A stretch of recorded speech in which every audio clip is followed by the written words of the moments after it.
Beyerdynamic DT 880 600 ohm open back dynamic driver headphone. Why 600 ohms? Why would you do that? That would be so hard to drive. Why not 32 or 120 or something more reasonable?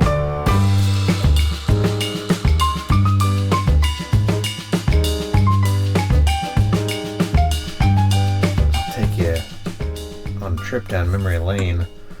One of the first nice pair of headphones I ever bought myself. I think these came maybe after my Grotto SR80s.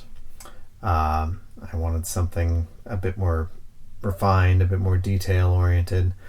I got a pair of, this is the DT880 Pros from probably 2007, 08, somewhere in there. Knackered, fully knackered. Look at this, held together with electrical tape. This is the 250 ohm version, which at the time seemed very exotic and like a wild card, and it forced me into buying my first separate DAC amp for my computer. I think it was a little FIO fit thing. And these things really woke me up to the sort of detail and resolution that you could expect from Beyerdynamic, but also from a higher impedance headphone. And I guess the deal is, and this will not be a science lesson because I'm not the one to give a science lesson, but I guess what it comes down to is a lot of the impedance is determined by the voice coil.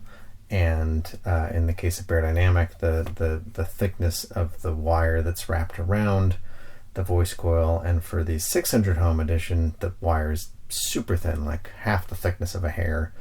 And that's really hard to push power through, and therefore it creates a lot of impedance. But the voice coils are very light, and so the detail in the highs can be incredibly precise, which is something that I think Beyerdynamic is known for.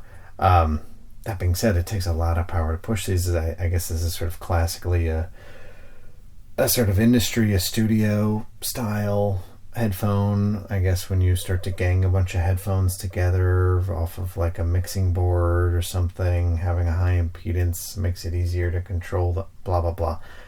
I don't know. I've read things, but the things I can tell you are not that helpful. What I will tell you is that I had this old pair of Beyerdynamics. I wanted to get a new pair of Beyerdynamics because I remember them as being a little thin on bass, but just very spacious and great detail. And after I've tried a lot of other brands, I sort of wanted to come back home and see what was what. And I was looking at, what is it, the T1s and the T5s and the higher end stuff, the fancy stuff. And then I saw, I think it was a DMS video, maybe this is a Zeos video, a bunch of these guys, sort of talking about the 600 ohm one. Oh, it's amazing, it's amazing, it's amazing. And I was like, well, it's amazing. Let's give it a try. So what everyone agrees on is this headphone takes a shit ton of power to drive. Despite it's light, it's featherweight, it's very deceiving.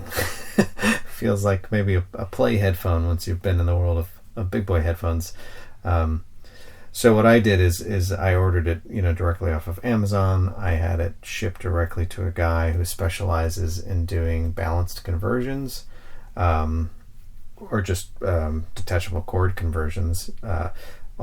Most of the Beyerdynamic in this class, the 880s, the 990s, etc., they just go into one headphone, and then the wiring routes it around and whatnot.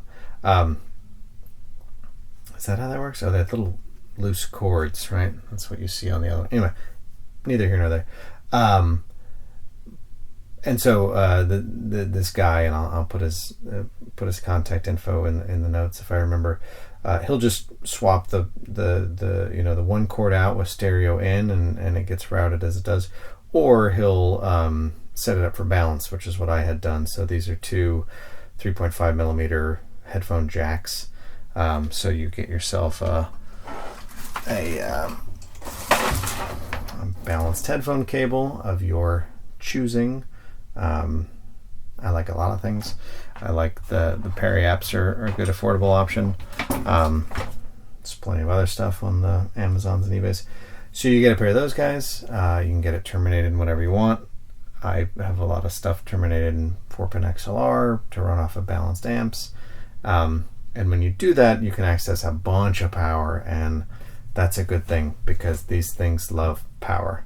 So how's it sound? You did all this work. You paid money. You shipped it. You had it reworked. You got it back. You bought a cable for it. Why? So this is $200 MSRP, $100 for the conversion. I don't know, $50 for the cable. Makes it a $350 pair of headphones. I don't know of another $350 pair of headphones that is this resolving, has this much detail, is this interesting to listen to. I think this is a fantastic pair of headphones. This is like a taste of pretty high-end head-fi, I think, at a very accessible price. Now, $350 is not small change, but I think you get some of the sonic qualities from this set of headphones that you get from headphones that are 2 or 3 times as expensive. It's not the perfect headphone. There's, in many ways, I think it's lacking, and it's not a sort of in-game headphone, bad term, excuse me. But I think what it gives you is this sense of space and separation and detail that is super rewarding to listen to. I'll give 2 little sonic examples that come to the forefront when you're listening to this pair of headphones. If you like little whispery vocals, if you like the moment, like the lips open or a little inhale before a singer starts, like if you like to hear that stuff, these are great. If you like the texture in like a stand-up bass, if you know what I'm talking about, if you like hear the thwap and then there's like the little texture off the string on the bass, or it interacting with the player's finger, like if you like that kind of stuff, if you're into that, then these are so fun and so enjoyable.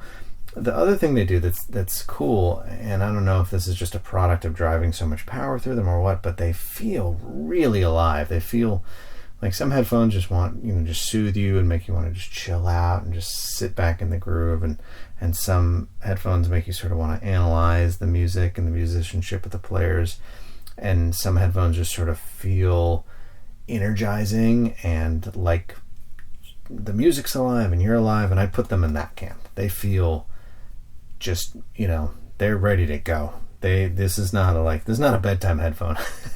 This is a get up and go headphone. And then just, I'm not going to talk a lot about build and stuff because watch other reviews and things, but they're well made. My other DT880s lasted forever until I limped them along for a while.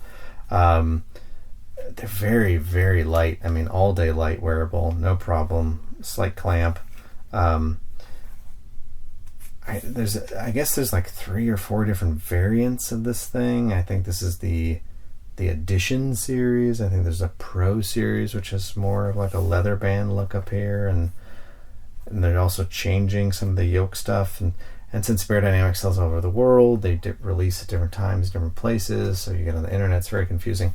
Anyway, I don't know that all the variants come in 600 ohms. So just be a little, cautious if you're going to get one. You will see these come up used. You will see, and that'd be great. I mean, because you're going to like destroy them and destroy the warranty. So might as well start with a used pair. You might actually find some that have already been converted, which is pretty cool as well. I don't think you're going to see a huge price break in that. And the pads, they do wear and get a little nappy, so you might want to just, spend the extra, I don't know, what's the delta between the used and the new with the conversion, maybe $50. You might want to get your own. Anyway, these things are awesome. Like I said, a lot of detail, a lot of articulation, a lot of space, a lot of vibrancy, and for their all-in price point. It's not to say you couldn't. You also could probably get them, right off the shelf. And if you had a most powerful enough single-ended amp to run them off of, great. Give it a whirl. But I've tried these against a handful of amps. Let's say I've tested against the Audio GD, an all balanced Audio GD, I don't think I put them on the Jotunheim. I did put them on the Head amp GSX Mini. I put them on a tube amp, Deckware Taboo. I put them on a Chord Hugo TT2. They really loved the Head amp GSSX Mini. That thing has just so much grunt and oomph that they really responded to that power, and they felt a lot fuller and richer on that than anything else. They sound pretty darn good on the tube. It's a pretty powerful tube amp. They sound a little thinner on the Audio GD. It's a more analytical amp. It's already playing up its like separation and detail retrieval, so it's a little same on same. And I think this thing, like I bet, like I said, I don't think I got to try it on the Jotunheim, but I bet something like that's just like just power and warm power would be a great pairing for this. So yeah, anyway, DT 880 600 ohm. If y'all enjoyed this or any of the other videos on the channel, do me a favor, please subscribe. I would appreciate that immensely. All right, this is Signcraft signing out.